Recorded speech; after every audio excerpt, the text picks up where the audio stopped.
మరి ఏం చేస్తాడు దేవుడు అంటే, మన ప్రార్థనలు విని వ్యక్తులు మారటానికి అనువైన పరిస్థితులు, ఉపదేశము వాళ్ళకి అందేటట్టు చేస్తుంటాడు.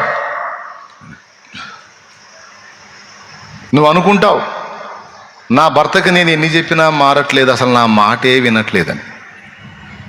నీ మాట వినని నీ భర్తకు బయట ఇంకొకటి ద్వారా దేవుని వాక్యం చెప్పిస్తాడు. నీకు తెలియదు ఆ సంగతి, ఈ దరిద్రుడు విన్నాడని. నువ్వు అనుకుంటున్నావు, నేను నోరు తెరిస్తే నోరు మోయ్ అంటున్నాడు ఈ దరిద్రుడు అనుకుంటావు. నువ్వు ఆ దరిద్రుడికి 20 సార్లు చెప్పించుంటాడు బయట వాళ్ళ చేత. నీకు తెలియదు ఆ సంగతి, వినుంటాడు వీడు వాక్యం. ఎందుకంటే నీ ప్రార్థన ఫలం అది. నువ్వు ప్రార్థన చేస్తుంటే దేవుడు వాని బయట దర్శిస్తూ ఉన్నాడు. దేవుణ్ణి వెతికే పరిస్థితులు వాని కలిగిస్తూ ఉన్నాడు. దేవుడు చేసే ఫైట్ దేవుడు చేస్తూ ఉంటాడు. అయితే బలవంత పెట్టడు, ఆలోచింపజేస్తాడు. అవకాశం దొరికి మెత్తని హృదయం అయితే ప్రేరణ కలుగజేస్తూ ఉంటాడు. నా తండ్రి మన ప్రార్థన విని అంత మాత్రం చేస్తాడు ఆయన. బలవంత పెట్టి మార్చేది మాత్రం ఉండదు. దానికోసం దేవుడు వాడుకునేది, వ్యక్తులను ఆలోచింపజేయడానికి వాడుకునేది కొన్ని కఠిన పరిస్థితులను. ఈరోజు ఇంతమందిగా మనం ఎక్కడ వచ్చి కూర్చున్నామంటే మనమే పెద్ద మనుషులం కాదు. అందరం నడమంత్రం మిడిమేళం అన్ని తలకాయ నిండా ఎక్కించుకున్న వాళ్ళం. మనం ఎవడు మంచి వాళ్ళు లేము. కూర్చున్న మీరు మంచి పిల్లలు కాదు, మీ కాడికి మిడివేళ పోండి నేను.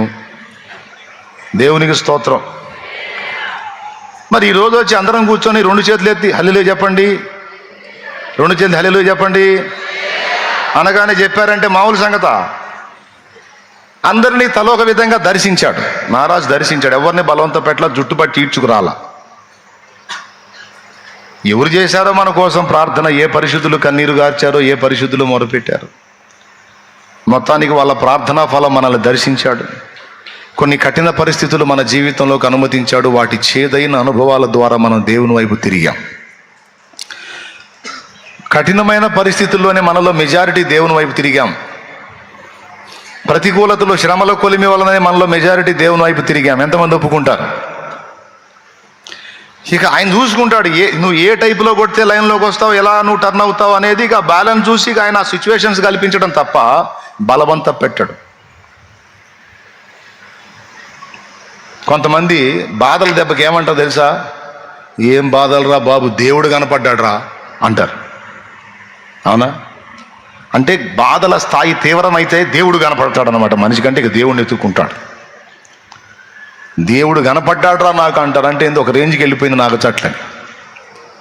అంటే మనిషి మీద దేవుడు ఏ రేంజ్లో పనిచేస్తే వీడు దేవుడిని వెతుకుతాడో ఒకసారి ఆలోచించండి మానవుడు. అది ఇలాంటి పరిస్థితులను నువ్వు ఎవరి కోసం మొరపెడుతున్నావు వాళ్ళ జీవితాలు అనుమతిస్తాడు దేవుడు. 2 విషయాలు గుర్తుపెట్టుకోండి. ఒకటి, నీ ప్రార్థనకు జవాబుగా దేవుడు వాళ్ళని దర్శిస్తాడు. రెండవది, కొంచెం టైం తీసుకుంటుంది. ఒకవేళ వాళ్ళు మెత్తని హృదయం గలవారై టర్న్ అయ్యే అవకాశం ఉంటే కొంచెం టైం తీసుకుంటుంది. మొత్తం మీద వర్క్ అయింది. వాళ్ళని బెండ్ చేసి నీకు ఇవ్వడానికి టైం తీసుకుంటుంది. మనదంతా తపన ఇవ్వరు, ఇట్టనగానే అయిపోవాలంతానే. ఏమండి, ఇప్పుడు గొడ్రాలు దేవుని దగ్గరకు వచ్చి ప్రభువా నాకు సంతానం ఇవ్వంటే ఒక అద్భుతం చేసి బిడ్డని ఇస్తాడు. నువ్వు వెళ్ళి చెక్ చేయించుకుంటే నువ్వు గర్భవతివమ్మ అని వైద్యుడు చెప్తాడు. ప్రభువా నీకు స్తోత్రం, నాకు గర్భమునిచ్చినందుకు రేపే కాన్పవ్వాలి. ప్రభువా నేను 9 నెలలు మొయ్యలేనంత ఓపిక నాకు లేదు, అన్ని పత్యాలు నేను ఉండలేను ప్రభు, అర్థం చేసుకో, రేపే అయిపోవాలి యేసు నామూలు అంటే ఆయన చూస్తాడు. ఇక ఇది మరీ తపనలాగుంది. గొడ్రాలుగా నువ్వు ఉన్నావు, గర్భఫలం ఇచ్చాను, దానికి ఒక క్రమం ఏర్పరిచాను. నేను ఇచ్చినటువంటి ఆ పరమాణువు కంటే చిన్నదైనటువంటి ఆ చిన్న కణం ఒక వ్యక్తిగా రూపుదిద్దడానికి, ఒక శరీరంగా ఆకృతి ఏర్పరచుకోవడానికి 9 మాసాల కాలం పడుతుంది. ఏం మాట్లాడుతున్నావు నువ్వు? నేను పెట్టిన క్రమం అది. ఆ క్రమములోనే రావాలి బయటికి. లేదు ప్రభువా నాకు 1 డేలోనే కాన్పు అయిపోవాలి ప్రభు అంటే అయిపోయింది. ఇంకా మళ్ళీ చెక్ చేయించుకుంటే పోయింది తల్లి అంట. దేవునికి స్తోత్రం. అప్పుడు నీ భాషలో కాన్పు అయినట్టు. ఎంతమందికి అర్థమైంది? ఇట్లాంటివి బాగా అర్థమవుతాయి.